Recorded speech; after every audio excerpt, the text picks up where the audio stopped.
દેશના આઝાદીમાં આપણું આટલું મોટું યોગદાન હતું. દેશ આઝાદ થયો, દેશમાં લોકશાહી આવી, લોકશાહીમાં દેશમાં બંધારણ બન્યું અને બંધારણની કલમમાં 444, 244, 13 કમાં આપણા વિસ્તારને 5મી અનુસૂચિ તરીકે જાહેર કરવામાં આવ્યો. એ જ પ્રકારે દેશના આસામ હોય, સિક્કિમ હોય, મિઝોરમ હોય, નાગાલેન્ડ હોય, મેઘાલય હોય, તમામ રાજ્યને અનુસૂચિ 6 અંતર્ગત સમાવેશ કરવામાં આવ્યો. ત્યારે અનુસૂચિ 6 ત્યાં લાગુ કરવામાં આવી અને ગુજરાતમાં આજ દિન સુધી અનુસૂચિ 5 લાગુ કરવામાં નથી આવી. અને આ સત્તામાં બેઠેલા લોકો અનુસૂચિ 5 લાગુ હોવા છતાં પોતાનો સત્તાનો દુરુપયોગ કરીને આદિવાસીઓની જમીનો છીનવી રહ્યા છે, આદિવાસીઓના ખનીજો છીનવી રહ્યા છે, કુદરતી સંપાદનો છીનવી રહ્યા છે. રોડના નામે, ડેમના નામે, આ વિસ્તારમાં કોરિડોરના નામે, જીએમડીસીના નામે, હાઇડ્રો પાવરના નામે, જીઆઈડીસીઓના નામે, સરકારી આવાસોના નામે, સ્ટેચ્યુના નામે આજે આદિવાસીઓને એમની જમીનો છીનવાઈ રહી છે. આજે આખા દેશમાં 80 લાખ આદિવાસીઓ વિસ્થાપિત થયા છે. એ આ સરકારો દ્વારા કરેલી દેન છે સાથીઓ. આજે ગુજરાતમાં, આજે દેશમાં 8% આદિવાસીઓ છે. 2011ની વસ્તી ગણતરી પ્રમાણે 11 કરોડથી પણ વધારે દેશમાં આદિવાસીઓ છે. આજે ગુજરાતમાં 15% આદિવાસીઓ છે. 1,25,00,000 આદિવાસીઓ ગુજરાતમાં છે.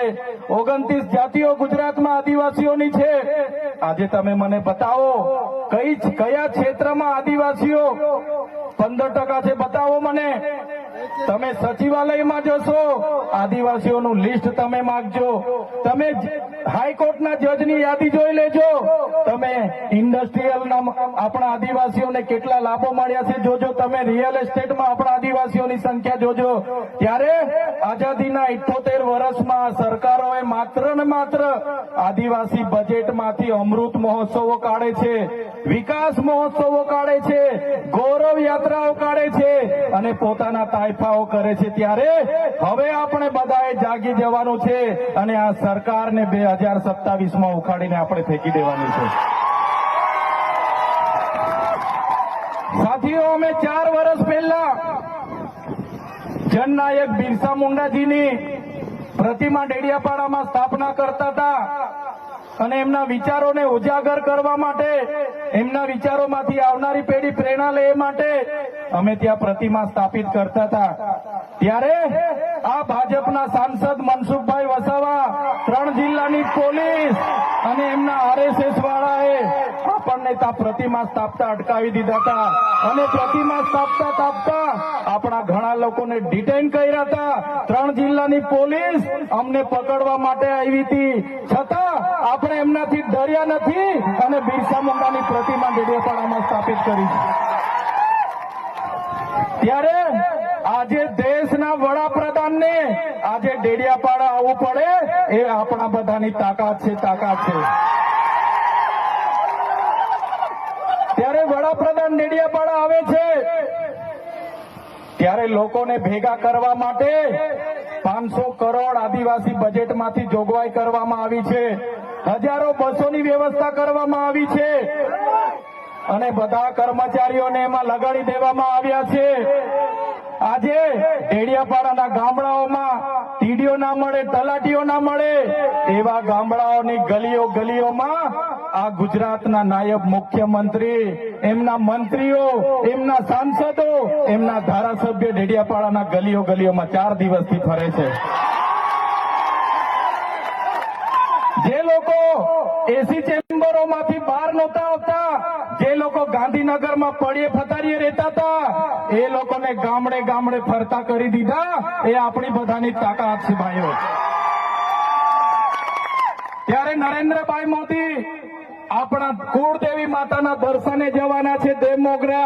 દેવમોગરા એ મહારાષ્ટ્ર, મધ્યપ્રદેશ, ગુજરાત અને રાજસ્થાનના લાખો લોકોનું આસ્થાનું કેન્દ્ર છે અને દેવમોગરા જઈને રાજનીતિ જયારે કરવા માંગે છે ત્યારે નરેન્દ્રભાઈ મોદીને હું આ મંચ પરથી કહેવા માંગુ છું, તમને જો આદિવાસીઓ માટે હિત હોય તમે દેવમોગરા જજો, તમે હિજારી લઈને આવજો, તમે મવડાનો ચોખ્ખો તારું એક બોટલ લઈને આવજો.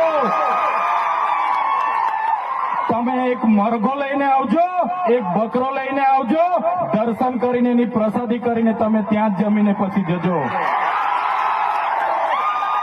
ત્યારે અમે માનીશું કે તમે આદિવાસીઓના હિતેચ્છુ છો.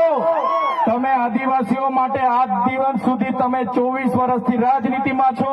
આગળ મુખ્યમંત્રી હતા, હમણાં વડાપ્રધાન છો.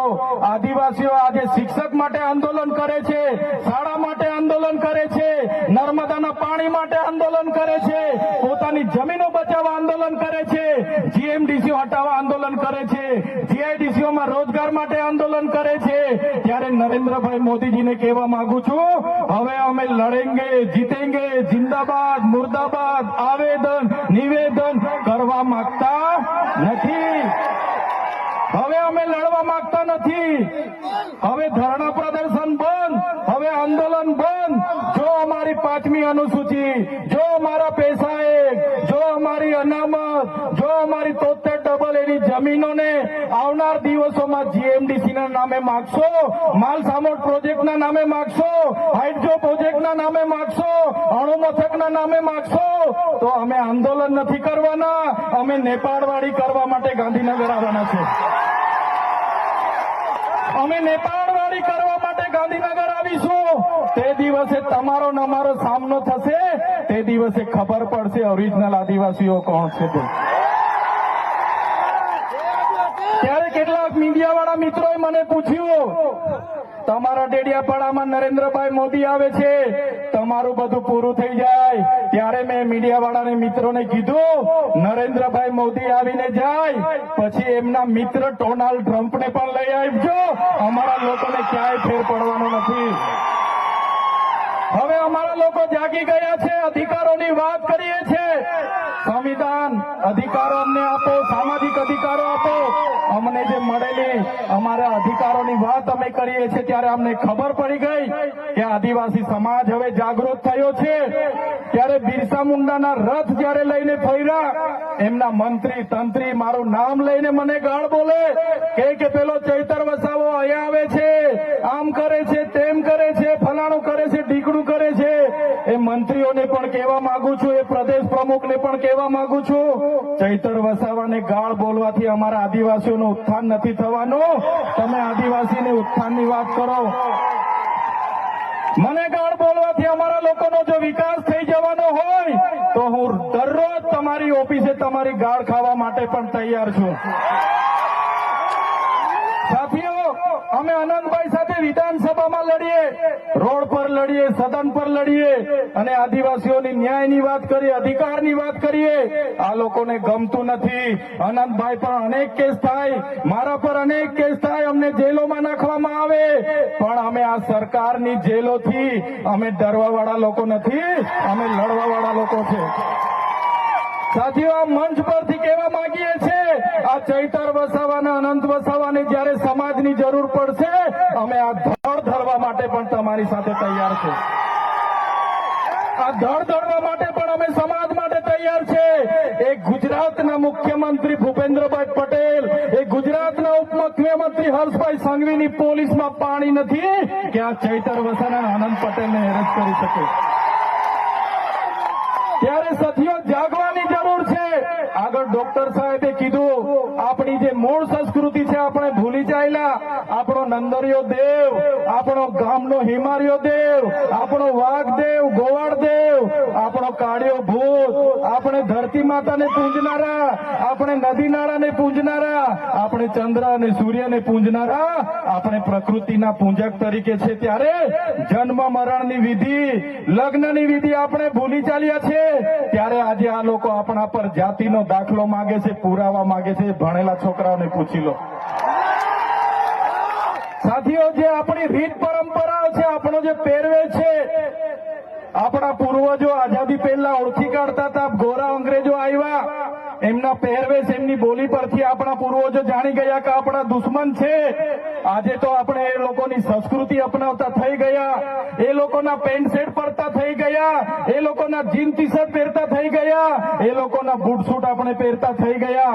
આપણી બહેનો પણ આજે પંજાબી પહેરતી થઈ ગઈ, ડ્રેસ પહેરતા થઈ ગયા, ચણિયા ચોરી પહેરતી થઈ ગઈ, જીન્સ ટી શર્ટ પહેરતા થઈ ગયા, ત્યારે આવનારા દિવસોમાં આપણો દુશ્મન કોણ છે તે આપણને ખબર પડવાની નથી. ત્યારે આપણે મૌલિક નૈતિક મૂલ્યો આપણે જાળવવા પડશે. આપણી બોલી ભાષા આપણે સાચવવી પડશે. આપણો પહેરવેશ, આપણી સંસ્કૃતિ, આપણા વારસામાં મળેલી આપણી પરંપરાઓ, રીત રિવાજો આપણે સાચવવા પડશે. સાથીઓ, આપણા વિસ્તારમાં વૈશ્વિકરણના નામે જમીનો છીનવાય છે. ઔદ્યોગિકરણના નામે જીઆઈડીસી આવી, એમાં જમીનો છીનવાઈ ગઈ. અને તમે જોઈ લો, આજે ધર્માંતરણના નામે આદિવાસીઓને ભોળવામાં આવે છે. આજે શિક્ષણના નામે ધર્મના પ્રચારો થાય છે. ત્યારે મારા આદિવાસી સાથીઓને કહેવા માંગુ છું, જે દિવસે આપણે આજે આદિવાસી તરીકે મટી જઈશું તે દિવસે આપણું અનામત પણ આપણને મળવાનું નથી. તે દિવસે આપણે જમીનો પણ બચાવી નથી શકવાના. સંવિધાને આપેલી જળ, જંગલ, જમીન પરના અધિકારો પણ નથી બચાવી શકવાના.